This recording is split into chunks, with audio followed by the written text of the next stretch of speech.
just remember the controls on the bottom. Hello everyone, welcome to part 2 to our PPC and SEO tips with EKM. You got Scott and Mike here. Obviously, evening, exactly, evening everyone. Like I said, there's not that many people that are going to be here right now, so we are just going to hold on for a couple of minutes, maybe 5 minutes or so, just to get everyone, to fill into the room, so we get as many people as we can. Then we can start off with the good knowledge that we're about to share with you all about getting traffic. Yep. We've got someone manning the comments on the actual videos feed, so we hope that you ask some questions for us even. We'll do our best to answer them. And let us know that you can hear us, of course, and just say hi for the first few minutes as we're waiting for the audience to gather. Hopefully the sound's all working, everything's perfect. As you can see behind us, we have upgraded our flipboard for part 2. The budget, a lot higher than last time. That's how well the first one went. We got a whole setup going on here. Yeah, after the success of the first one and the feedback we got, we thought we'd kind of improve what we could. So we've managed to grab a TV here, and from this we can we've got some slides to show you, some examples. As we say, hopefully you can hear us good, hopefully you'll be able to see what's happening on the slides. What we will do at the end of this is make those slides available. We'll link to them on the comments, and you can kind of download a copy and go back through them. So while we encourage you to kind of ask questions, take notes, we will of course be sharing these slides at the end of the presentation with you as well. Yeah, also from last time we had a big whiteboard, and I think it was a little bit hard to see, but now we can sort of go, as we talk, you can sort of get more of an understanding, sort of more visualise what we're sort of saying by actual examples on the screen right here. So hopefully they'll be nice and big, obviously for everyone who's just viewing in now, to sort of go along with us and sort of we'll take you on this journey with us, and show you as much experience and knowledge as we can, sort of step by step. So that'd be perfect. Yeah. So we're probably at the point where we can start. So again, just to reintroduce ourselves for those people that have just logged on. We're getting reports that maybe there's no sound coming through. That's fair enough. Something we can fix. Yeah, we're just going to try and work on that. So this is why we obviously let the audience build and that. We spent all the budget on the screen. We took all the audio budget out. So if anyone knows how to do subtitles for this, that'd be awesome. Yes, but there's a second while we just try and go through this. No. So we've got quite a lot of presentation to show today, haven't we, Scott? Yes. Quite a lot of slides. We've spent quite a lot of work in really making it as easy as we can to share with you bit by bit all the important steps that you'll need to follow through the SEO and PPC. We don't want to make it too difficult, we don't want to go too hardcore. Some of you might not have sort of understood exactly what PPC is, things like that, but today we're going to do bite-sized steps, each one. By the end of it you'll have a great idea on what PPC is and SEO is. We've made a couple of technical adjustments. Hopefully now you can hear us. If you can, just please leave a quick comment in the group there, and we'll get that fed back to us. We're getting a thumbs up, okay. which is always a bonus.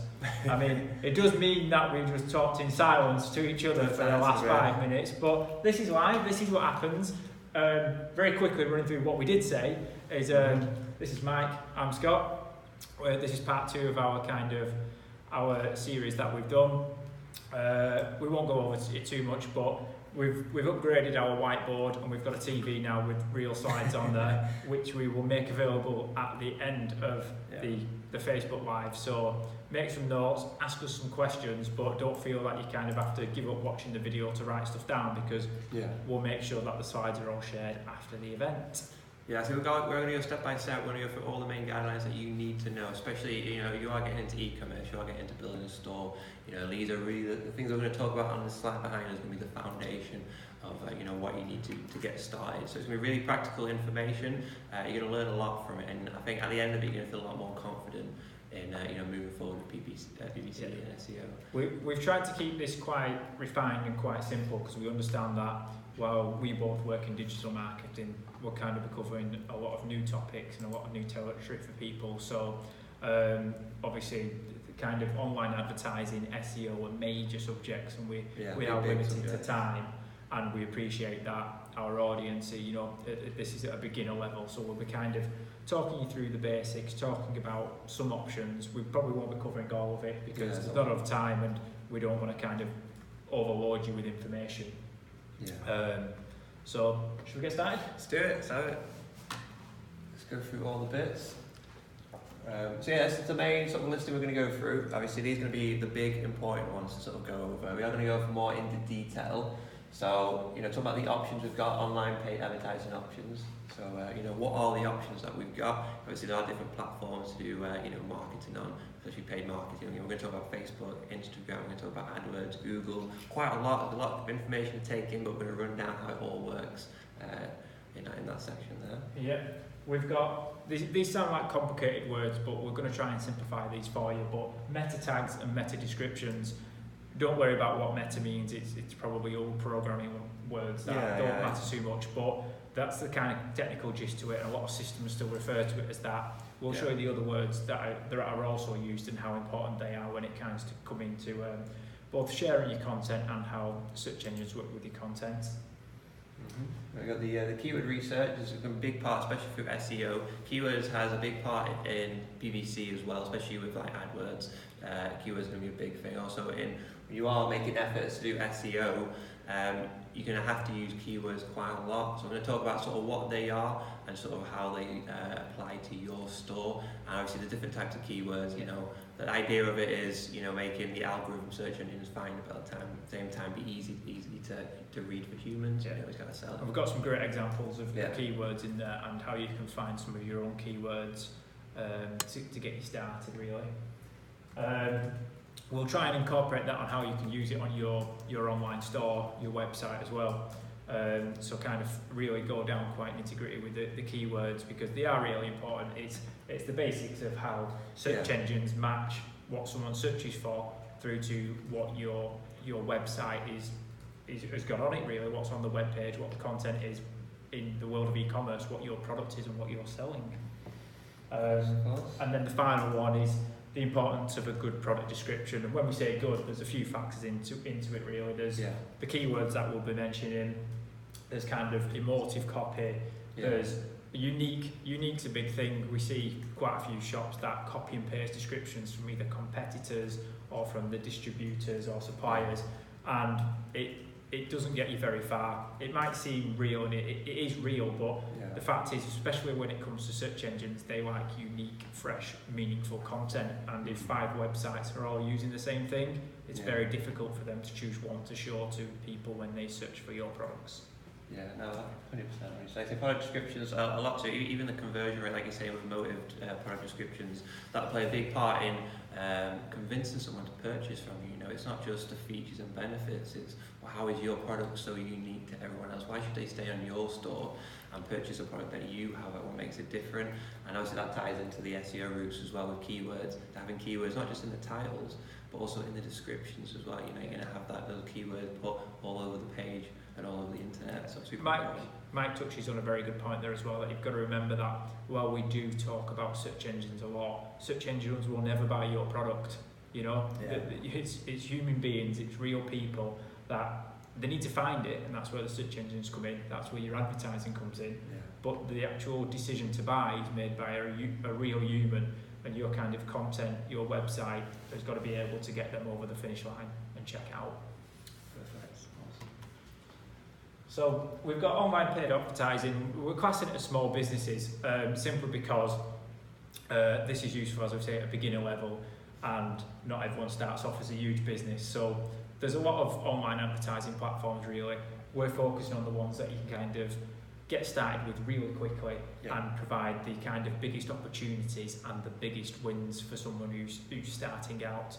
As you can see, you can probably make out from the icons there, you've got Google Ads, which is formerly known until very recently as Google AdWords. So they're not two separate things. Google AdWords has recently been renamed to Google Ads.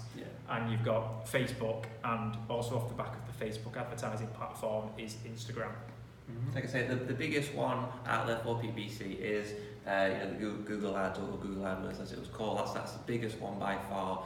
And for the advertising that Google do, that's literally like 99% of the money Google make is through Google Ads. That's the biggest one. The one coming up, sneaking up, it's getting there right now, is Facebook as well. Facebook is the second biggest PPC one to get onto, and then following that, to do the ads to Instagram, you make the ads through Facebook as well. So they both go hand in hand, these two, Facebook and Instagram, so very, very important. But like I say, for small businesses and also big businesses too, but like I say, small businesses can jump on these at any time. No matter if your budget is quite small, then there are options within these to jump on. There's nothing holding you back from jumping on any of these. Don't think it's just for big businesses, it's for everyone. And we covered this really in part 1 as well, so if you've not watched it, it is worth going back and watching that. But for those that can't remember, you've got a couple of options to get started. There's nothing stopping you from kind of watching some YouTube videos, reading some blog posts about how to get started advertising on these platforms, and just spending a bit of time and investing a bit of your own time to get skilled up on these and kind of do it at no real extra cost. There is, of course, an advertising cost to it. As Mike mentioned there, it's called PPC, which is you pay per click. So when someone clicks your advert, you pay for it. But you can you choose that amount you want to pay, and obviously the people who are willing to pay a bit more get shown a bit more often, in a very kind of crude way. There's a lot of factors, but that's one of them. So if you can start off with a relatively low budget, and because if you target it quite well using the tools and the knowledge you gain off kind of doing a little bit of research first, you can kind of get real good value for money. And if the people clicking your adverts are interested in your products because you've targeted them quite well, then you can get quite a good return on investment without having to invest an awful lot of money. Yeah, exactly. Like I say, starting off small with them, just an example of it, you could start running ads on Facebook and you can set it just for, I think the lowest is like £1 a day, £2 a day, I think, for Facebook. So you don't need massive budgets, like I say, just to emphasise that. You don't need massive budgets, you don't need to have, a budget of, £500 a month, something like that. You could literally have it down to just £5 a day you can set some ads for. So yeah, it's like I say, for everyone. Right. So I'll let Mike talk about this a little bit. There's different formats that form Google adverts. This is a quick one that Mike can cover. Yeah, so this is one that everyone's going to be familiar with. Everyone's used Google before, and most likely almost everyone is going to accidentally click one of the ads. Very common. So but the Google search ads right here. These are ads right here. So they always say ad right next to them right here, and typically these are always going to be the ones that are above the organic searches. So if you like to make ads, these will be keywords that, the keyword would be EKM, and they've created this ad here that's going to trigger when that keyword is done. So there's going to be different positions to bid on. This is obviously one of the first position on there. And what they've done is they've created a whole ad themselves. So it's you've got the headline here, you've got the descriptions, you've got all these. When he says they, he means we. It's the same me, just to clear things up. That's Scott made this ad. But this is the most popular one you're going to find. Obviously, you're going to find them all the time, and you probably click quite a few yourself. With these ones here, you can literally have all the unique selling points that your business has, and the landing, through the landing page is all the unique selling points. What you're selling, what the deals, what the sales, all the little information you need on there can be here. You've got these extra things here as well, which are called site links. These are probably ad extensions. And the good thing about it is that nowadays, the PPC sort of side of Google is getting bigger and bigger. So what you're going to find is the PPC side here with the Google search campaigns is taking up more and more real estate on the page. So compared to the organic ones, which would be a lot smaller underneath it, making these search ads, like I say, it fills up the entire screen. But if you're mobile, that's going to fill up your entire screen. So like I say, you get a lot of attention, a lot of eyes on it. Yeah, I think it's worth pointing out as well, obviously, what the control that Google gives you is we've paid essentially to appear when somebody types in the search term EKM. You can kind of choose which words you want to appear for, and you can also you can control that down right to a negative level as well. So for example, if someone was searching for EKM customer support number, we could put in the words customer support, and instead of having an advert saying sign up to EKM, we could run an advert that says click here for customer support instead. So you've got very much control over what you want to show and who you want to show it to. Yes, 100%. Cool. And then you've got the Google Shopping ads. This is we say it's one of the best ones for e-commerce because it is on the cheaper side, and the intent to buy is going to be a lot higher. So a little bit different. They are always going to show at the top. So these ones will actually show just. You can actually just zoom in a bit there. I think as well. There we go. Oh, there we go. Look at that technology right there.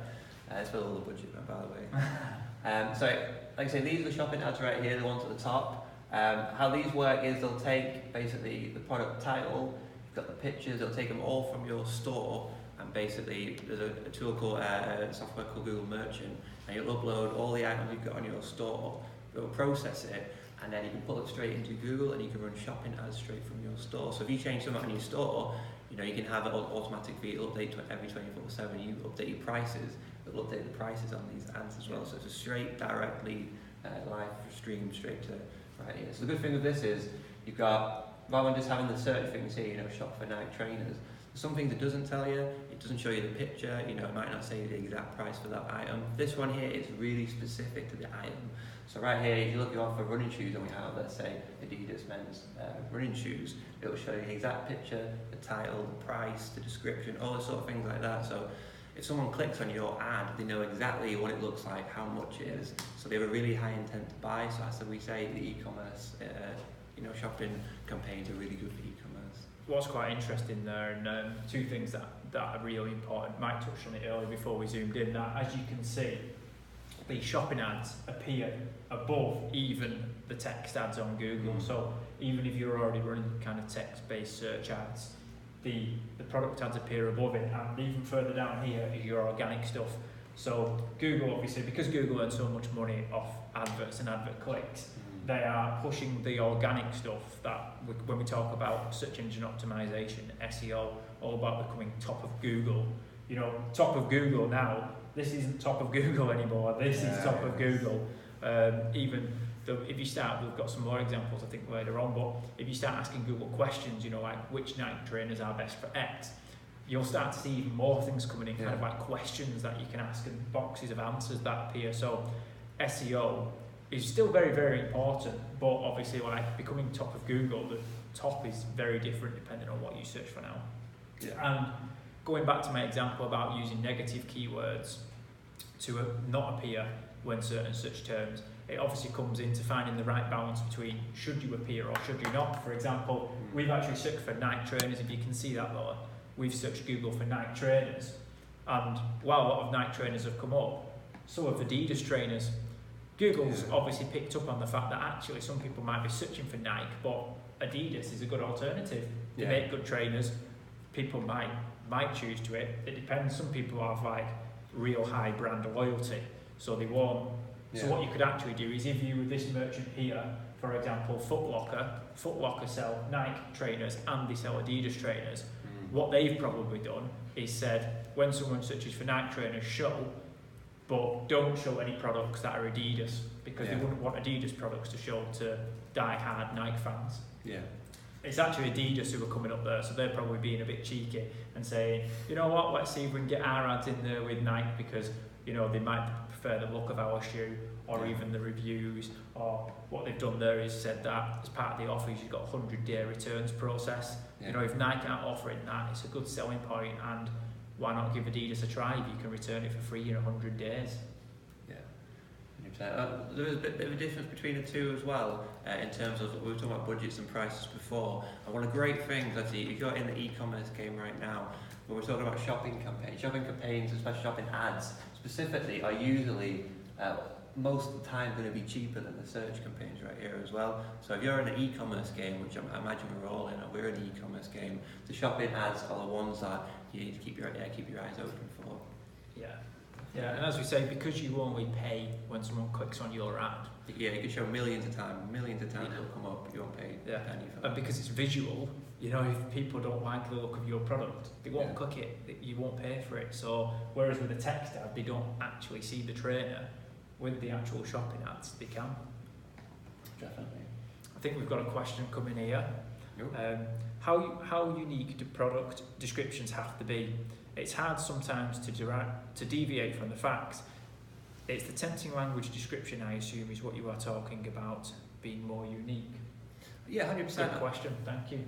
Having a really unique product tag is really important in terms of SEO point of view, and perhaps, you know, from someone who's going to be purchasing it on your store or on your product page. And I think how a lot of titles are nowadays, it talks about the features, it talks about, you know, the benefits, when really having that really unique one written with passion about why should someone buy that, you know, really going through the emotions to it, you know, about how they're going to use it and how it's going to be the best one out of all of them. And I think that's really unique nowadays in terms of e-commerce, because I think we find a lot of people now will copy and paste. I know it does take a long time to create these unique descriptions, but I think really taking the time is going to pay off really big. And having the SEO side of it too, like Scott was saying before, if your product description is the same as someone else's, and now Google's trying to decide, well, who's more relevant? But they're all the same, all these descriptions are exactly the same, who should we rank? And you end up being penalised for that. Yeah. So it's a good question, because, you know, writing unique, if you've got 2,000 products, and writing a unique one for all of them will take forever. Yeah. Ages to do it. If you've got 2,000, you're just going to have to prioritise which ones that you think sell well, which ones are earning you great margins, which ones are you advertising first, and focus on them and just all the time work through them. So there's a real benefit to doing it unique, and we appreciate that. You know, you can't, it is what it is, but what you can do is don't just talk about the features of a product, talk about the benefits of it, talk about the use cases of it, talk about how it might compare to other brands, other products. You know, if it's lighter or better or faster than a previous version, if it's got a new feature, how that feature might be used in the real world. It's difficult if you are selling a whole host of different products. It's much easier if, for example, you are following a passion and you might be doing mountain bikes, and obviously you're selling mountain bikes that other retailers sell as well, but you can talk about how your own experiences with different bikes kind of have been beneficial to using this product. How it's used in kind of, if you're a mountain bike shop, you might have more of a kind of specialist kind of knowledge and skill set, or certain kind of components or parts work better than just the standard descriptions on, say, Halford's website, for example. You're not just saying it's kind of whatever. If it's a suspension for a mountain bike, it might have a 120 millimeters worth of travel. That's what it is, that's what it does. What does it mean? It means you can jump off bigger rocks than you can if you've only got 90 mils worth of travel. You know, talk about if you're a bike shop in the Welsh valleys, talk about local bike trails, and, you know, get some GoPro footage of when you were last out using that piece and put it on there. It's about creating an atmosphere and an environment on that product page that when someone reads it, think, I've got to have this product. They can imagine themselves using it, they can see the benefit from it, and they become attached to it. Yeah, it's a good point there. We're talking about, obviously your product is going to basically solve a problem. It's putting the solution in the product. So, you know, like say someone has, if maybe it's furniture, well, furniture is just, you know, it's just a leather, you know, something in the corner that you sit on. But yours isn't. Yours is a really exciting, stylish sofa that is going to literally brighten up your room. Everyone's going to watch it. It's going to be, you know, everyone's going to want this. How a designer is, and how special, and how sort of amazing it makes your room look, and how the comfort when you sit on it is going to be so different to everything else when you sit. And you want to be on there for days on it, and it's been that emotive. You know, like I say, that is the problem that you're solving, is you're not just having some piece of furniture sat, like you say, like Halfords might do other places. It's just a really generic sort of title. It's really solving this, because people don't really want, you know, something to sit down on. Really after that, there's something special, and having that in the description is really important. And it doesn't always have to be kind of the most expensive or the best product. You can talk about how it actually fits the need for somebody who's very budget conscious, or they know we need it for a certain time, or, you know, they're not looking for longevity out of this product. It might be tents for festivals where the majority of people will either bin it afterwards or leave it there. So you're talking about the kind of the reasons to buy it, and the fact that, you know, you're not paying an arm and a leg for a tent that'll withstand kind of alpine winds, because it's just going in a muddy field for three nights, and you're sleeping in it drunk. You know, it's kind of the big things that they're after is it keeps you dry, it doesn't fall over straight away, and you can sleep in it drunk, and it doesn't cost the earth. So think about how it's going to be used, and write your content around that. That's it. And this applies whether it's great for SEO because it's unique, and then, as Mike says, you kind of got to convert that visitor. You want them to buy it, and that means whether it doesn't matter how that person found your website, whether it's word of mouth, SEO, PPC, social media, they've got to want to buy it when they land on the product page. Awesome. Should we go on the next slide? Yes, next slide. Oh, quick summary of Google Ads, because we thought that might happen where we get talking about different things and answering questions. So shopping ads appear first, which is really useful because again, it's that race to the top of Google. Images and prices are shown up front, which is really powerful because people get the exact kind of information that they want before they click on it. So you've kind of got your image, you've got your price, you've got your name and your product out there before you've even paid for anyone to click on it. You got the product feed, so this will be with Google Shopping itself. So this will take basically the feed straight from your store, and this will basically sync it to Google AdWords, which is great because it'll update it pretty much, you know, every 24 hours. Any new items you've got on there, they'll get put straight onto Google Shopping. Any new prices, any new product description changes, they'll all get updated and synced with Google Shopping ads. Yeah, as with all kind of major advertising platforms, there's full reporting on kind of what you're spending, which products are getting viewed the most, which ones are getting viewed and clicked, which ones are not, and if you install the tracking code, most platforms it's just copy and pasting a bit of text into a box. Every time you get an order, it will send that information back to Google, who then match it up with when this click happened, how much you paid for that click, and what the sale value was after it. So you can actually see for every £1 we spent on advertising, it got us £3, £5, £17 back in terms of revenue. Yeah, that's a big point in that, because a lot of people might start, you know, PPC campaigns with Google Ads, etc., and not having these tracking codes on there, you don't really know where you're at. You know you're getting traffic, you might be dead excited you're getting traffic, and you're spending this much money, but if you're not sort of calculating, you know, how much you're getting back and how many conversions and which products are doing the best and what's getting the most impressions and clicks, and you sort of all get it down and you sort of realise what's your return on your ad spend. You know, you might be spending £100 of, you know, getting clicks to your site, but if you're only making £120 back from it, then, you know, you've got your product cost, you've got tax, you've got all this, and it turns out not being as profitable. So really having a big keen eye on this and really, you know, having all the right information, like I say, with all the reporting that you can do in Google Ads, then it's really important. Yeah. As per my example with Nike versus Adidas trainers, you can use words to exclude such terms if you don't want to pay for them.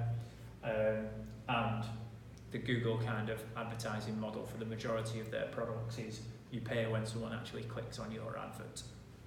It's worth mentioning very quickly as well, because we've got a question come in about how important is video to SEO and building client and customer trust. That while we're still talking about Google advertising, if you wanted to advertise on YouTube, which is quite powerful because you can advertise videos, that is done via the Google Ads platform as well. Yeah, you've probably been on YouTube, you've probably been looking at all your favourite cat videos, etc., and all of a sudden someone's ad comes up, and you know, you typically after the first 5 seconds you can skip that ad. But like you say, we talk about videos, you can, there is another one as well, you know, to make videos, and that gets put to YouTube. So if you were to do any video ads on YouTube, it would be through Google AdWords as well. We haven't covered that because, as we said, we're starting off kind of at the basic level and beginners level, and search and shopping, especially shopping for e-commerce sites, for online shops. That's a great place to start. So I'll hand over to Mike for this question. Yeah, awesome. So for parts of customer trust, it's going to be really big to have videos.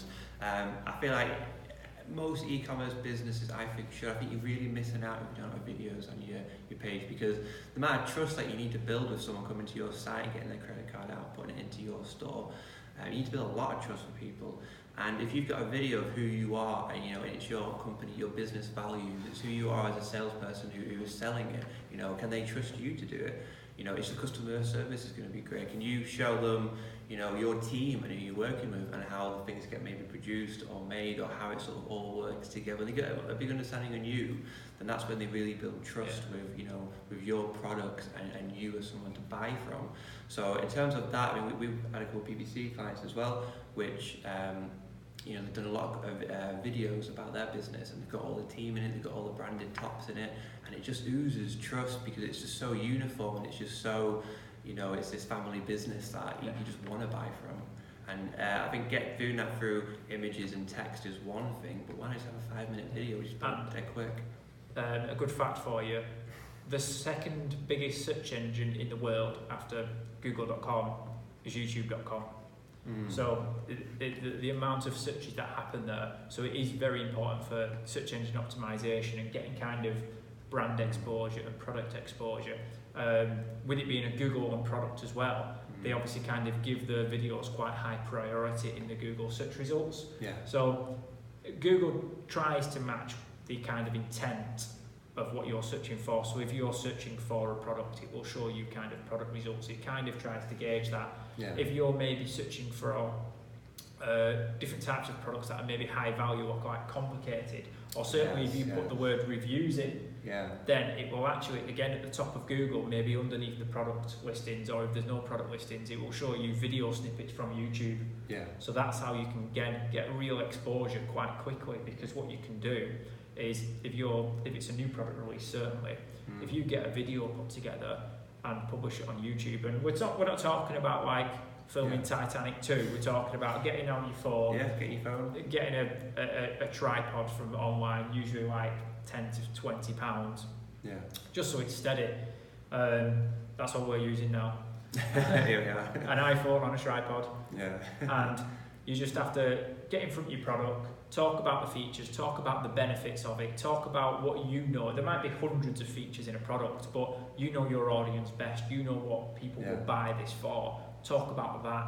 Just spend 5 minutes going through it all, refer back to your website on it. Make sure you mention the product name in the video title, maybe a review, and then you can actually be appearing towards the top of Google very quickly without, like skipping a lot of competition, because the amount of videos that will exist for this product will be minuscule compared to the amount of websites also trying to rank for it. Yeah, there's two also really important points in it as well. When it comes down to having video reviews, things like that, if you've got a product, I think most products, because YouTube's really big now, so a lot of people make reviews on pretty much every product that's out there. So without even, like I say, you could just have an iPhone and do one about, you and your company, your business, and what you stand for. But there's going to be probably hundreds of video reviews out there already on YouTube for that product, especially the bigger products that are out there.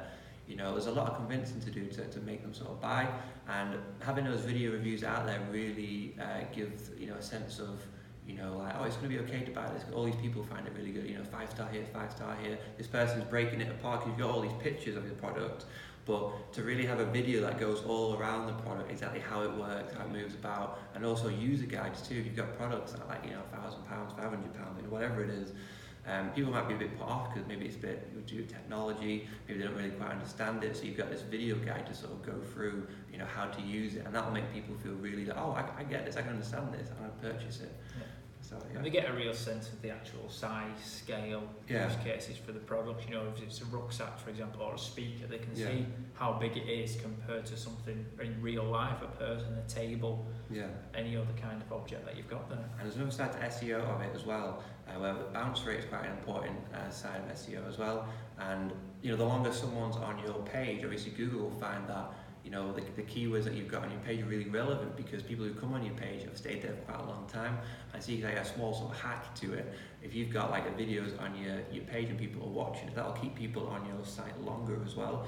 So that's one way to keep people on your site, and perhaps maybe bump you up a little bit in SEO rankings as well. Yeah.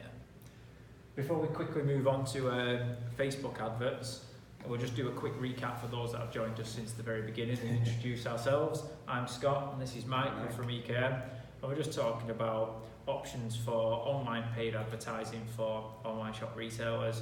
We're going to talk a little bit about keywords, what they are, how they matter, what they're used for, and probably finish off with how you can incorporate some of them on your online shop and how important they are and what you can do with them for product descriptions.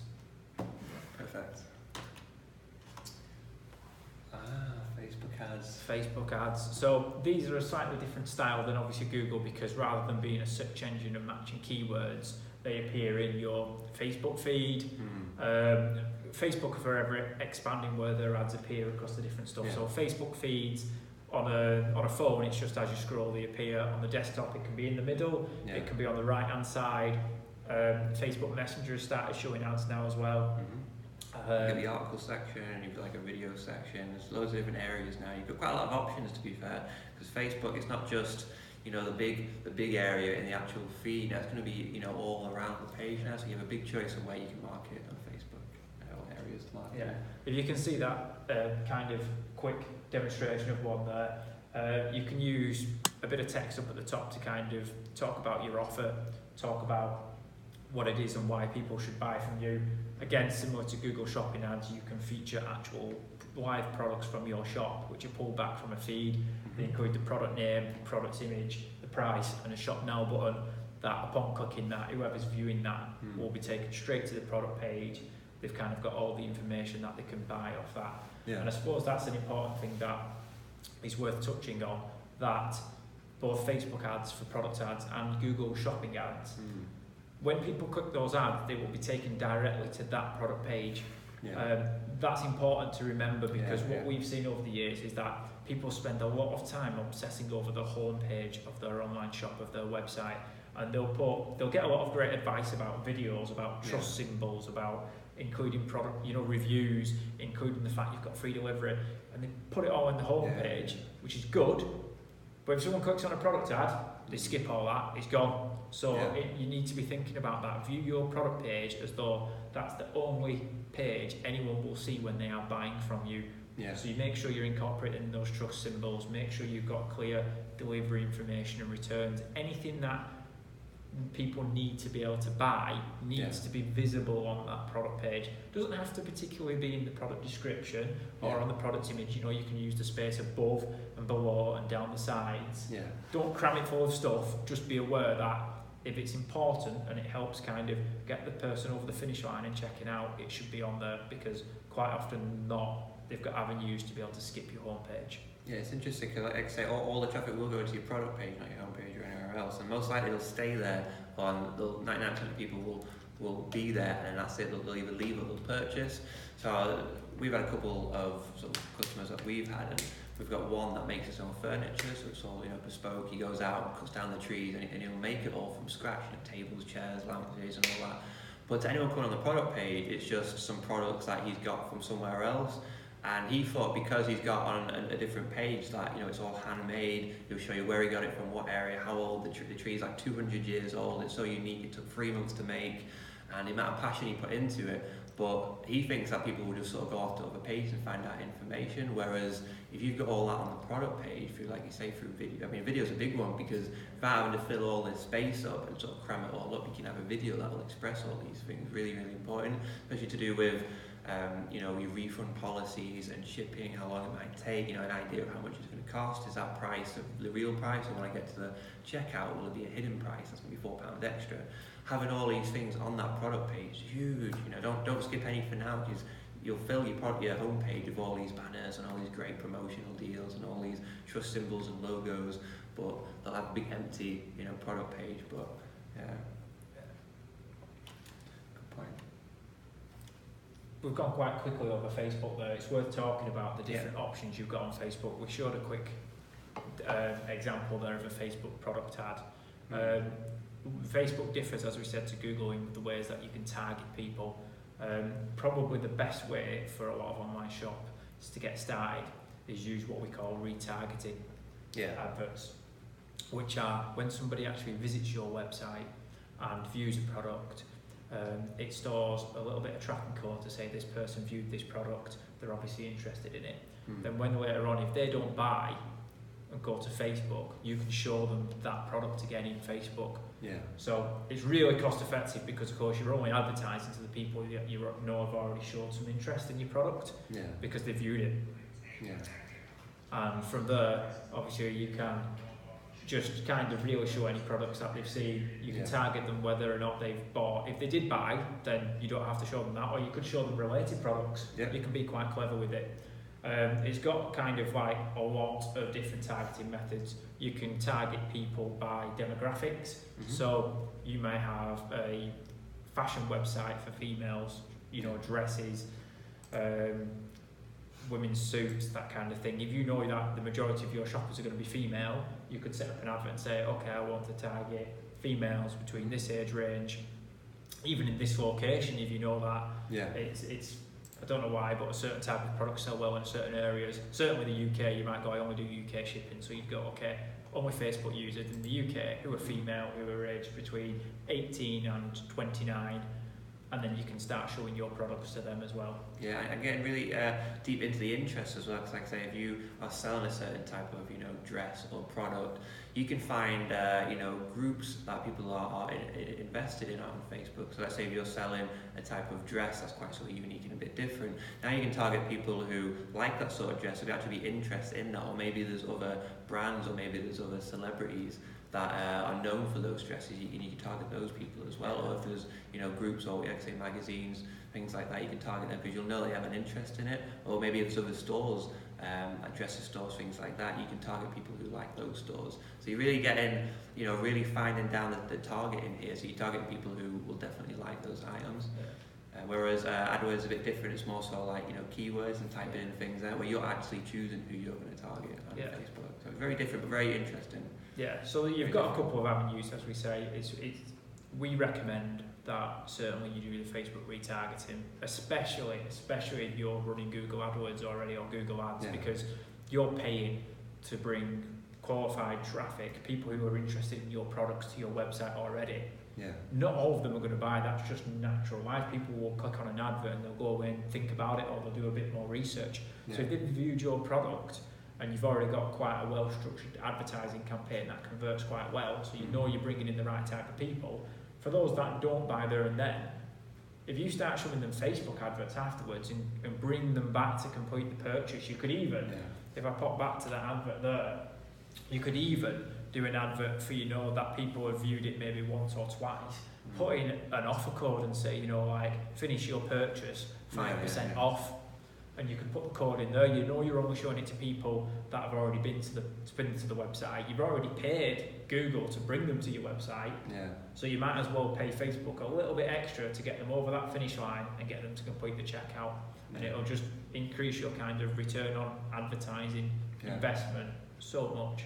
It really will. They said 98% of people who come to your site won't buy the first time. So, a good sort of conversion rate on a site, if you get 100 people to your site, only 2 people will purchase, and that seems to be quite good. So you've got the other 98 people which aren't going to purchase. What you can do is make the most of it, show that exact product again to them, because people say it takes 5 to 6 times of someone being exposed to your product and business before they make a purchase. And this being a second or third time you market them somewhere a bit more personal, that'll get them over that hurdle. Like I say, it's a lot more cost effective to spend a lot less money and a bigger return on remarketing. Yeah, so just to summarise what we've been talking about there on Facebook adverts, there's lots of targeting options, from demographics, kind of interests, all sorts, industries, different brands. Yeah. So again, as we saw that Adidas were kind of advertising when someone searches for Nike trainers, they're probably also running Facebook ads for people who like Nike.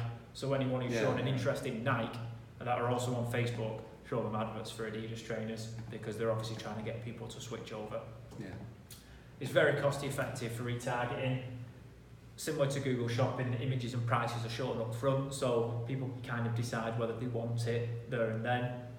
There's no surprises when they see a product, click through and find out it's out of their budget, or it's not what they were actually thinking they were getting. It uses product feeds again, so it's synced up with your shop, so that if you're making changes, adding new product lines, removing products, pricing, updates, it all kind of gets synced and automatically handled for you. There's full return on investment reporting, so you know what you're spending, whether it's working, what's working the best. And the best thing about it as well, it breaks it down into, let's say, audiences. If you're choosing different audiences to target, you've got these people who like these magazines, people who like this type of product, people who like this, and if you get like 10 different audiences that you're testing, which audience is going to be the most profitable, which ones are going to actually buy, have an intent to buy it. You can track each one and how many people have seen your ads, how many people have clicked, how much it's costing for each one, the conversion rate. And you can really weigh it up to see which one's the best. Maybe I'll drop these over 9 audiences because they don't quite work out, and maybe this one is the winner right here. And with reporting on Facebook, it gets really in depth to make the best decisions. Yeah, one thing we definitely recommend, whether you are going to kind of start doing Facebook adverts or not, is when we talk about how it kind of does all this reporting about what happens, it needs a piece of tracking code in your website for this to happen. Facebook's tracking code is called the Facebook Pixel. You can get this from within Facebook. There's a few help guides on both Facebook's website and our EKM kind of help centre if you've got an EKM shop, that go through exactly step by step how to do this. But basically in your kind of Facebook business account, your page account, there'll be an option to click on install a pixel. You'll click that, you'll copy a little number out, paste it into your EKM shop, and then within a few minutes that'll start sending the visitor information from your website to Facebook. And even if you're not running ads, what it's doing is it's building up an audience. It's kind of matching people on Facebook. It'll show you that analytics as well within Facebook to say, you know, the majority of your visitors, say 60%, are females aged between 24 and 35. And then what that you can do is you can kind of tailor your business activities around that. You know, the wording that you use, the posts that you put on social media. If you know that these kind of posts and these images and this content and these words and these terms resonate with that audience, you can use that. That's all free. There's no charge for any of that information. So we really would recommend getting that Facebook pixel in your website, even if you're not going to start running ads just yet. And then when you do come to running ads, you've got an audience there of people who view products that you can target straight away. You're not having to wait for that to build up. Yeah, and there's a really good EKM platform as well. When you do get that pixel code through Facebook, EKM has a really good feature in the back end. It's called Google Tools. You basically enable that in the back end of your store, and you'll see there's a little box in there that you can put pixel data in there and other little codes. So we make it really, really easy for you to just copy and paste that straight off Facebook and just go and just pop it straight into the EKM store, and that's it. Press save and you track it. I think there's one for each. There's a Google Tools for your Google tracking code, and there's a Facebook pixel. And you just click on those two little things. It's literally copy and paste. And we've got support guides to tell you exactly what to copy as well. You paste it in, and we do all the kind of the bits that links the stuff behind the scenes for you. We've got a couple of questions in here. We've got one. Having spent lots of money on Facebook ads but had no sales at all, what can I do? Need help, please. I feel like giving up. There's a lot we can do. I mean, there's going to be a lot of elements here that's going to make it so maybe you didn't get sales. So one of the biggest things you always need to test is the audience that you're marketing to. So for me, when I'm always testing audiences, rather than just like you picking one set of people with this interest, and you have like one ad copy, and then you just throw that on there, you put a bit of money on it, and let's say after a week it doesn't work. Well, that's it's really small. Like Facebook's got all these other different types of people that'll be interested in what you've got. To really having, like for me, I think like having 10 different audiences and testing which one of them is going to be the best, because you have so many options to target people on Facebook, so many interests and groups that people are into that would like your products. It really is finding out which one the best is. And maybe it's not even for the UK, you can stretch that out and go, the top 10 audiences here, and the top 10 audiences you ship to America or in Europe. It's choosing maybe which country, maybe which area of the UK is going to be the best. Which age bracket, which gender. There's a lot of different targeting, and it really is about testing. Testing is the biggest thing you can do in Facebook. And of course, sometimes it's worth about thinking about what you're actually advertising, because sometimes it's not about always getting the sale straight away. It can't just be sell. If, for example, you are in the women's fashion industry, what you might be able to do, or maybe would do, is create a blog post on your blog about top 10 dresses for autumn 2018. And you'd create that, and there'd be 10 probably products from your website, and you'd show the product's image there. You'd write a bit of a description about what you love about it, why it's great for autumn 2018, and then you'd create a Facebook post on your Facebook page for it, and then you'd use Facebook ads to sponsor that post. And you might say, okay, I know that these types of dresses are also available on, say, Misguided, on Boohoo, on ASOS, and it's primarily, again, females between a certain age range that are going to buy them. So then that's when you can build an audience on Facebook for that. You'd go people who are interested in Boohoo, people who are interested in ASOS, people who are interested in Misguided, that are female in the UK. And then you would sponsor that to them. And it would, yes, you're spending money to show people a blog post, but what you would find is that people start commenting and tagging their friends in it, people start clicking through to it and reading it, and then people click on those links for products that they like. Then of course, once they've viewed the product, they might not buy straight away, but that's when your second campaign comes in, which shows them products that they've already viewed. So then you start advertising the products to them again, maybe with a little discount code. And of course, what you find is that second campaign starts to bring in the sales. So the first one is kind of your top of funnel and making awareness. Then you kind of get them with the second stage, which is your consideration, and then you drive them home and get the conversion. So it's thinking a little bit, it can't always be sell. Some of the money you have to invest has to be about bringing people to your website, and providing it's the right type of people and you've used some kind of thoughtful targeting. And again, as Mike mentioned, it's going to be a little bit about testing, and you might find that when you actually do sponsor that blog post, you look into the analytics a week later, you find that the majority of the clicks were coming from a certain age bracket or a certain type of audience that you can go, okay, well actually it's better to restart this with just them on it, because they were the only ones clicking anyway, or they were the only ones that were kind of clicking on the second one. It's a sneak way. A lot of people sort of miss that out, where people just want to put product on a page just like, and it goes straight to a sales page, whereas having something like that where you're really giving them information, and it's almost like they call it like a pre-sale page. If you're having like the top 10 dresses and you've got all these information on, you know, why it's the best one, you've got a big list of why they're the best. You know, rather than it being a selling page where people might be put off, maybe they won't click it, they're getting all this information from it, and if they do like it, which they should, because we've targeted people who would like it, then it'll take them to the pre-sold. So the product page doesn't have to sell it that much because you've already pre-sold it on this pre-sale page. And I think that's a lot of people miss out on that quite a lot. It's a really good way to advertise. And we mentioned, I used the example of a blog post. It could be a video. You could be wearing a dress and talking about it. You know, if you target the right people and you know they're interested in it, talk about the dress, give them a little swirl. You know, like people will stop and watch videos on Facebook, and again it gets them into your kind of little bubble, into your kind of world, and then you can start to target them with different types of content. And I think with product as well, like I say, targeting the different types of pages that they can land on, and also the audiences. You know, some audiences might cost a lot more than others.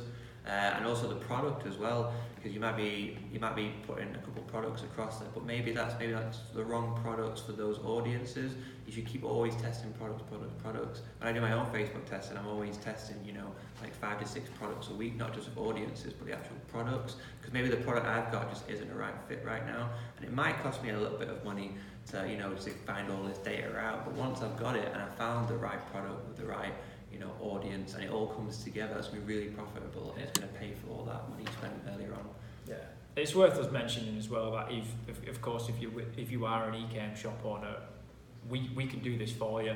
Obviously it's an extra cost to your shop rental, because you're getting the expertise of like myself, Mike, some of our other team members that are gonna work with you to kind of find the right content, set up audiences for you, set up the ads, and all you really have to do is start sending out the orders.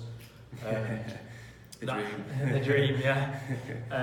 But of course, we have teams that work on both Google advertising platforms and Facebook ads. So if you're at a loss, it's kind of one of those things. You have to work out the balance between investing your own time to kind of skill up and do it, which is great. We recommend that. But if you want to focus on running your business, you know, you can kind of invest in monetary terms into the experts and use our advice, our knowledge, our experience to kind of really capitalise and grow your business via paid advertising. A couple more questions, and then we'll probably start on the next section, which is keywords. Is it worth just advertising individual products or your site in general? To be honest, I think we covered quite a bit of that in the last one there. Products are great, especially if you're retargeting, or if you know that they're going to work well with a really kind of tight audience. But if you want to open it up, you probably get some quick wins advertising products with the right audience. If you want to open it up, doing a video, sharing some knowledge, or a blog post, again, giving some free advice or sharing some knowledge, or doing a review, you're going to get a lot more of your initial audience clicking through quite cheaply, which you can then remarket to and do the sell after you've kind of gained their trust, or you've gained a little bit of give them something for free, some advice, some knowledge. They'll like you, they'll kind of want to reciprocate that in a bit later on, and then when you actually ask for something, buy something from me, they're more likely to do it. 100%. I think when it comes down to advertising individual products or your site in general, another example before was we had EKM, and we had the whole ad just for EKM as a whole. In terms of e-commerce, if you're doing products, you'd probably want to go for, there's a lot of things you can either, advertise that category, whether it's doing a search campaign and you've got, and advertise for, whether you're doing laptop repairs or maybe, it's Android phone repairs. Obviously, there's a lot of different things. Women's autumn dresses. Yeah, exactly. Yeah, so you don't have to be the specific one. The category page can be a good one. So it's either one, it could be the category or the single page. Most people do the single product, individual product. That's what most people do. But you can do both. It really depends. You just try and cover all bases. Yeah, cover all bases. Yeah. See which one works out the best for you. It's all testing. Another question we've got: I'm yet to launch and have thought a lot about offering time-limited discount codes to various social media communities. Is this a good strategy? I love that strategy. There you go. Mike loves that strategy. I'm all about urgency. They say one of the biggest pushes for someone to purchase something is the emotional push of urgency. So if something's there right in front of you, if you go to any store, you go to Tesco, Asda, and you see there's some biscuits over there and they're £1 off, but only for this weekend. Well, the basket's empty, like an hour later, because it's on sale and there's a limited time only. There's that sort of emotional push. If it's an outfit or maybe you need to be buying a laptop, if it's £1,000, but today it's £800, and you're not really that interested in it, but you kind of do want it, you'll feel like you're going to miss out big time if you don't get it now. Yeah, the fear of missing out is big. So they say that's one of the biggest ways to to create urgency, is to have that really big. The only caveat to that is you can't do it all the time, because then people aren't afraid of missing out if the offer is always on. And we would always recommend that if you're doing it to social media communities, that they are, again, targeted and specific to your business area, your industry. I mentioned before about mountain bike shops. You would want to be going on to kind of rider forums and mountain bike websites and communities on Facebook, on social, and doing it to that. You wouldn't particularly want to be going into completely random communities and just offering them a discount code for the sake of it, because there's not that real connection there, and you might just come across a bit spammy, a bit salesy. Whereas if you're doing it and you can kind of tie that in with, if as I mentioned, if you're a mountain bike shop in Wales and there's a Facebook community for Welsh Valley riders, then you've got a real connection there, and you can say, it's for you guys. I want to support the local community, the local riding scene. Here we go, and you can grow it that way. Yeah, a lot of people go for, like I say, it's very personal as well. If you're giving them that discount for a reason, rather than just saying, oh, 20% off for everyone. If you have it for that just specific group and really hone down on how it's special that only these guys are getting it, that's great. And also with remarketing, that discount's going to be big as well, because you can promote, have an advertisement that's just having a normal advertisement, all the benefits you store on the product, and then remarket to them after a couple of days and say, hey, if you got to check out, you're really interested, great passion, great design here, I want to give you 20% off. So remarketing, that discount at the end of it is going to be a really big converter as well. So I'd say leave it until the last little bit for remarketing, but it's always useful doing it at the start as well. Yeah, hope that answers your question. Up for the next slide. Yeah, the big scary words that I mentioned before were meta. Don't worry about the word meta. It is what it is. It's just the words that they kind of used for the tags, but it's nothing big, it's nothing scary, it's nothing too complicated to understand. What they do and what they are snippets of essentially text within your website, within the code of your website really, that help search engines find out what your page and what your content is about. It's shown in search engines and social media, so it's important that you understand what yours are, what they say, and how they impact your online visibility, really. And a key thing to remember when we're talking about them is that they are both impactful for search engines, as in terms of trying to match when someone types something into, say, Google, a search query into Google, it will use kind of your meta title and some form of, well, maybe not your description anymore, but certainly it shows it, and it shows it to human beings. So it's got to kind of make sense and work for them. I know we mentioned it earlier, but they're the ones that are going to be buying your products at the end of the day. So we've got a couple of examples, I think, coming up. So what you should be able to see is this is kind of what a meta title tag is and the meta description and where they are often displayed. We've got the search engine results page. That's a screenshot of EKM, when you search for EKM on Google, in the organic listings, so not the sponsored adverts, that's your meta title there. It's also referred to in a lot of platforms as the product title or page title. And you can see it in blue, and it becomes a link there on the search engine results page that you click on, and it takes you to the page.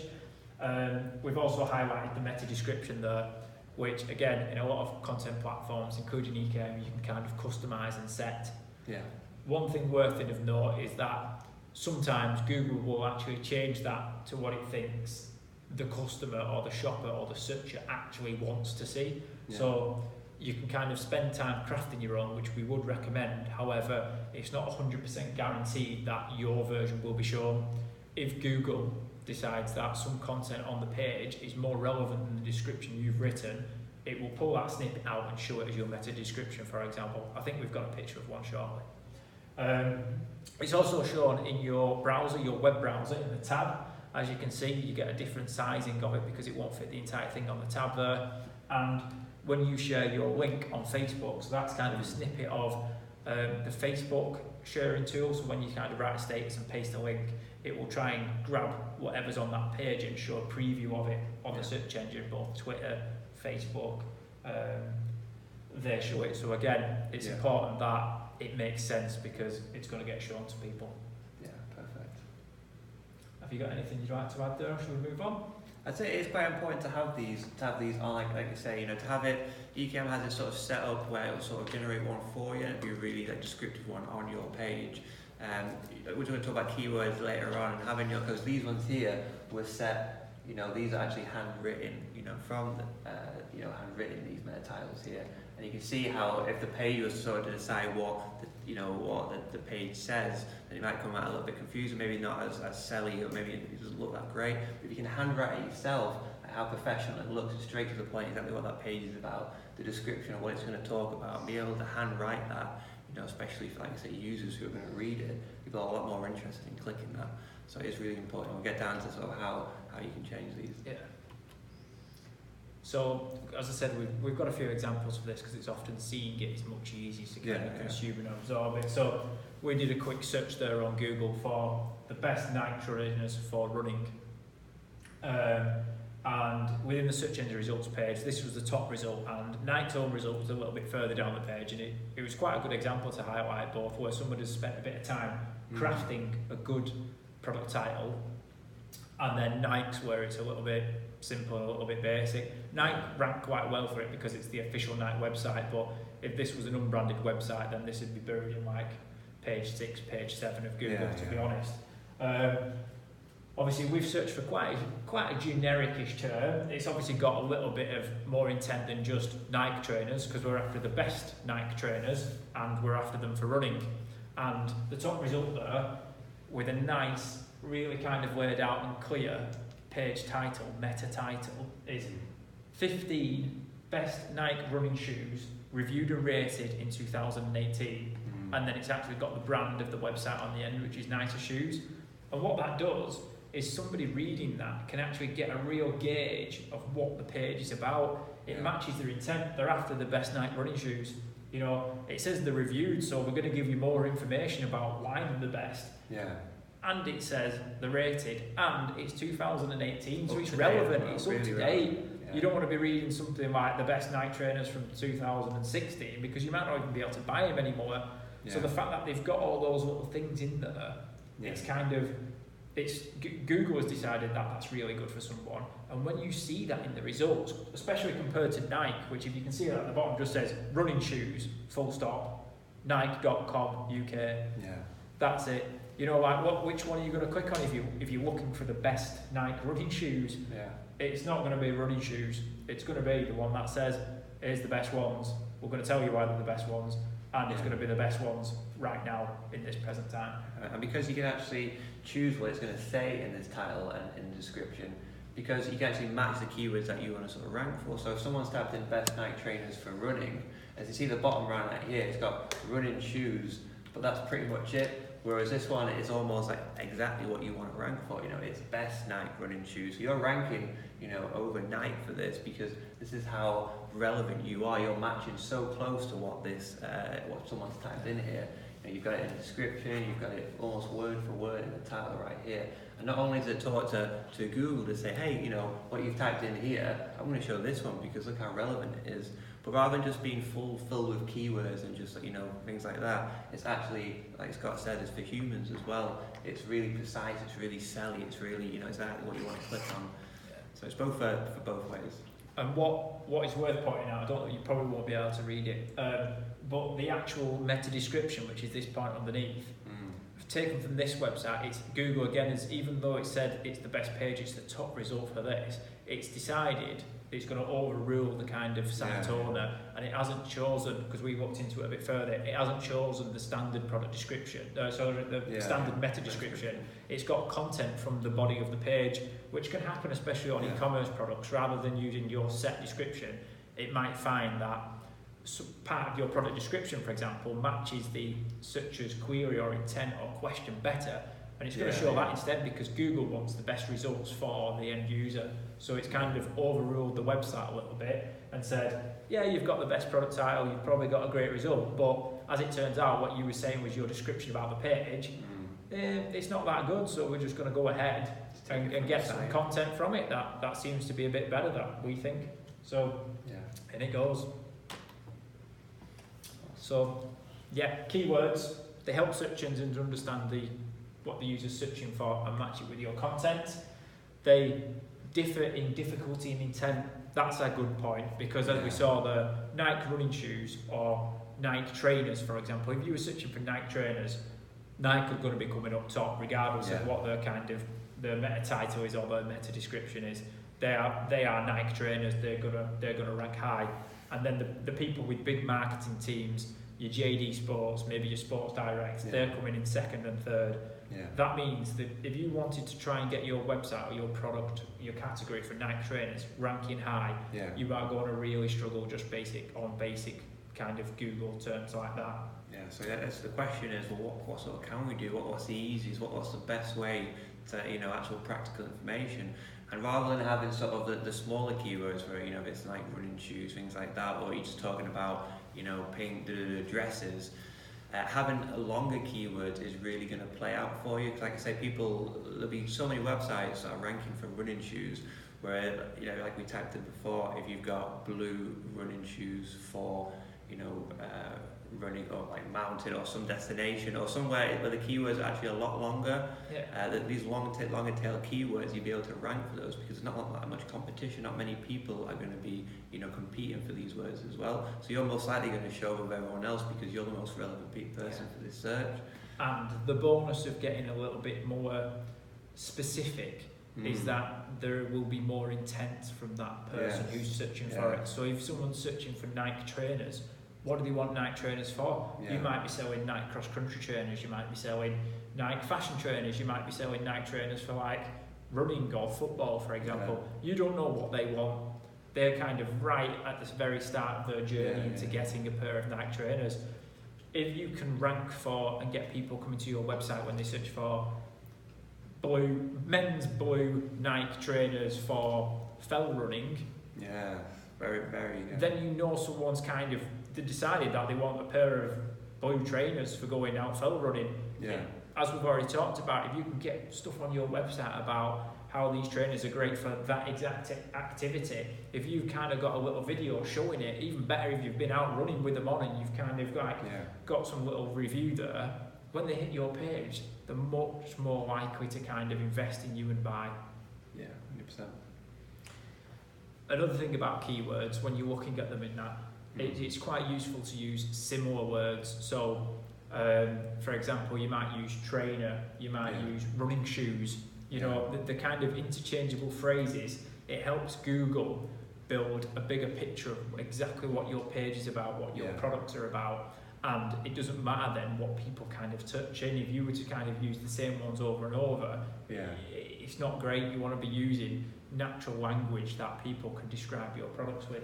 Yeah, so for keywords, especially on pages, like in terms of like descriptions, things like that, when we're using keywords, it's not just that the keywords that you want to sort of rank for, it's also how relevant are all the other texts, because Google needs to sort of find out what your page is about, and like Scott says, there's all these other relevant words in there. If you're selling, lawnmowers, and now you're talking about all these gardening, and you're talking about landscaping, and you're talking about, all these like garden ornaments and all these other sort of, perhaps maybe other websites or other magazines that are attached to this, or maybe communities, Google's going to find this is super, super relevant for what this person's typed in right now, because it's not just these small keywords that have been put in, here and here. You've got here and here, but you've got the whole thing talking about the same, the same thing. And Google does recognize, if you've got one word, with grass, and then it will match it with lawn, it will match it with all these things that are really similar. So it will pay attention to that. Yeah. And finally, this is kind of what used to happen in the dark days of what were called search engine optimization, where people would find a term that was very popular, like for example Nike running shoes, etc., and try and cram it as many times as they can in the website.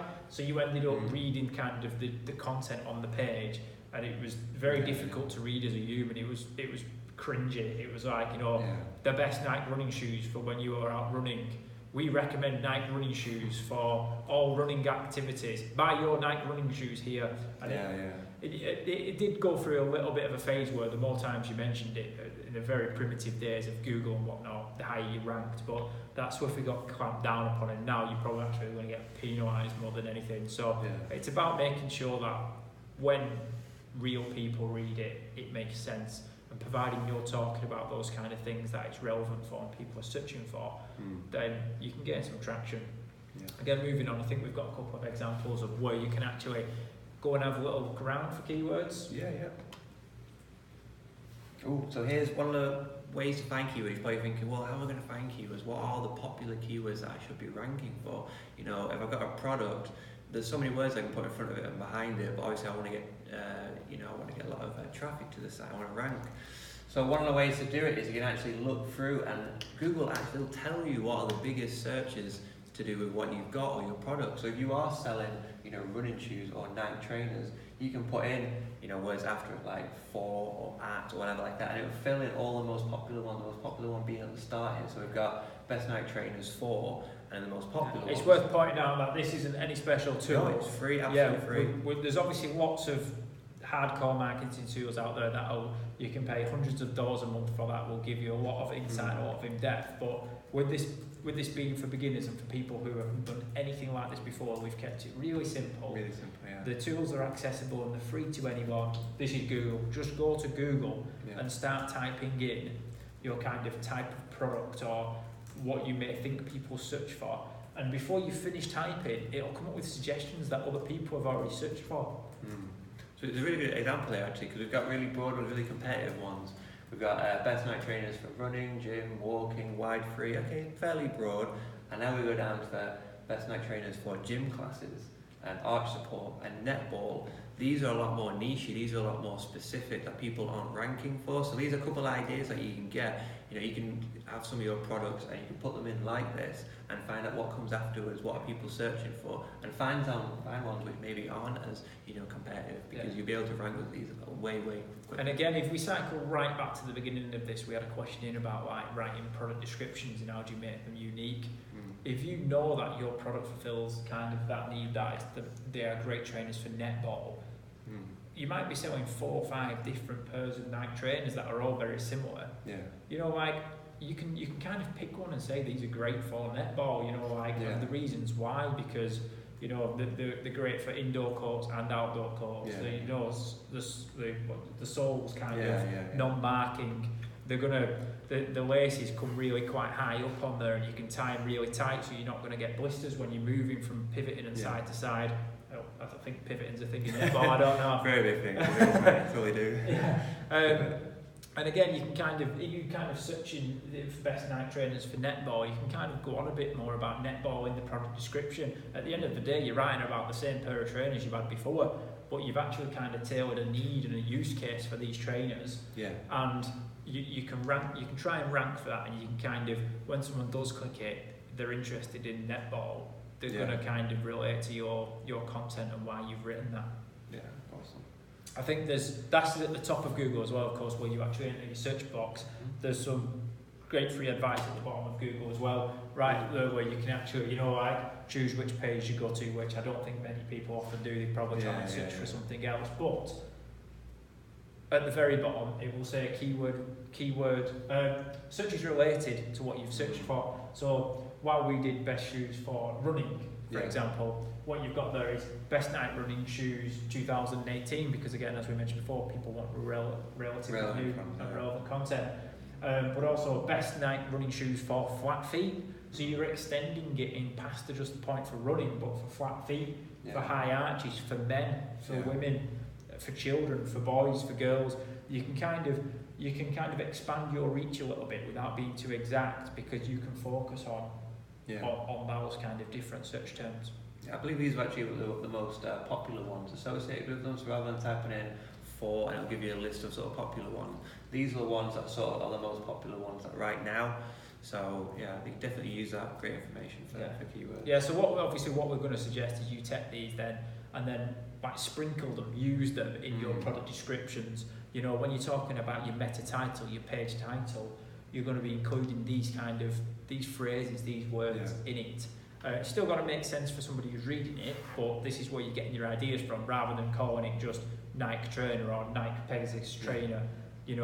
That's going to be so competitive and so difficult to rank for on its own. You've got to work out these little niches, these little advantages of why someone might buy that, and then add it to your website. And of course, with these are all links to searches. So you could do a search for best best Nike trainers for running, and then click on the one for flat feet and see what kind of search suggestions it's got for that as well, and really kind of double up on the fact that these kind of words and these keywords and these phrases are being used for someone who's looking for trainers for people with flat feet. Yeah, awesome. Another place you can get some real good kind of keyword ideas and little phrases and words to use is Amazon. Yeah.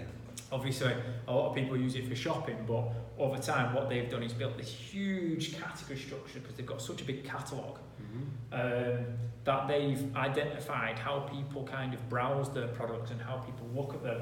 And sticking with the theme of men's running shoes, this is a quick screen grab of the men's running shoes category on Amazon, and you can see down the left hand side that they've got it broken down into running shoes, they've got road running shoes, they've got track and field shoes, they've got trail running shoes. Again, if you know that's the type of products you've got, you can kind of really get quite specific with them, so you're not just selling Nike trainers anymore. And again, what's interesting is they're calling it shoes, we've called it trainers. Again, it's about using different variations of words that the people who use your products use, and matching that. So you want to be talking about running shoes, you want to be talking about trainers, probably dropping other words as well about sole, laces, heel, support. It all helps Google build up a picture that your website is very informative, it knows what it's talking about, it's going to match the searcher's needs. That's what Google wants to do. It wants to give the right website to the person who's looking for information on Google. And this is where you can kind of shine, because you're doing a little bit of research, you're doing that a little bit extra compared to the other 10 websites that are selling your product who have just copied and pasted description. You're going to blow them out of the water when you start using similar words and alternative words, and then adding in your emotional copy, then maybe doing a product video a bit further down the line.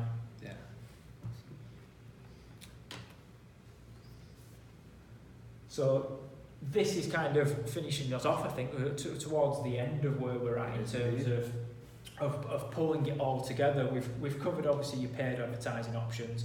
When it comes to keywords, that they will help you a little bit, especially if you're using Google, because it's keyword based, so you're getting ideas for both what you want to be putting in to match when your adverts show, and then what you're going to do with those kind of keywords and phrases on the rest of your website, whether it be your product name, your page title, your meta description, and especially your product description.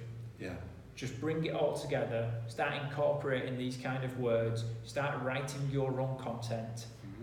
Again, if people are asking for the best Nike shoes for XXX, whatever it is, you know, create blog content around it, create a user guide around it, do a video and put it up on Facebook. It doesn't have to be an advert. It can be we found that these are the best X, whatever product is for this use. Put it up, and you can do it organically. You can try and sponsor it. You can do a few things to just try and get your brand out there and get visibility on your products. Yeah, 100%. Like I say, using those keywords that we found on Google to put that all over the page in every single way that Scott just said, that is really important. You know, you'll find that some sites, especially with Amazon now, what they're doing now to sort of rank really highly is they'll have a huge page. They'll have so many words on that page, and it'll be all, you know, the keywords will be down in it, so it'll be different ways to sort of phrase those keywords as well. So rather than just having it in here, and here, it's really writing, you know, some good solid content and having those words mixed in there, you know, with different sort of context to it. So it's not just the same spammy keywords, it all makes sense to humans as well. And the more you've got in there, the more you're talking about that sort of field and that sort of subject and product, you're going to rank really fast and really highly. And even if you don't rank very well at the start, if you've got quality content with real information and giving real good advice, when you start sharing that on social media and you start getting a bit of word of mouth from family and friends, and you're using the Facebook communities that were mentioned before by a question, when people do land on your site from whatever means, they are going to like your site, they're going to feel that they're getting value from you, you're going to get kind of loyalty, you're going to get repeat customers. It forms a bigger picture of just any quick wins. Yeah, 100%. And that's us for this evening. We hope you enjoyed it. I think we were probably aiming for about an hour, so those people have stuck on for an hour and 25 minutes. Well done. Better than part one. And longer than part one, but if you've not watched part one, we definitely recommend it. It's a great one. The sequel is not usually better, but in this case, the sequel is better. As with our other videos, what we'll do is we'll kind of put the recording of this on Facebook, so you can kind of go back to it, re-watch bits. We'll make the slides available as well. It might be tomorrow before we can do that. We'll also put up a copy of this on our YouTube channel as well for people who prefer to watch it on different devices. We should be able to get that up tomorrow as well. Thank you very much for tuning in. Thank you very much for your questions. We hope you enjoyed it. If you do need any kind of advice on PPC, on Facebook advertising, as I say, we do have teams that can help you and your business with it here at EKM. So drop us an email, drop us a phone call, or our contact details. Drop us a Facebook message. You're watching it on Facebook. You know, however you want to get in touch with us, get in touch with us. So yeah, skill up or invest in kind of an agency that can work with you to do it. Always invest in yourself. That's always the best way. The more you learn, the more you're going to know, the more you're going to advance, the quicker you're going to get, and that's when that dream of having a profitable shop will be yours. But it's all down to you. You know, the more you learn, the quicker it's going to come to you. Yeah. So. Thank you very much. Good night. Good night.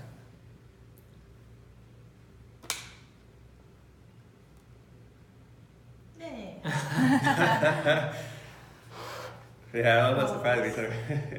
That's so funny that the microphone didn't work. Oh.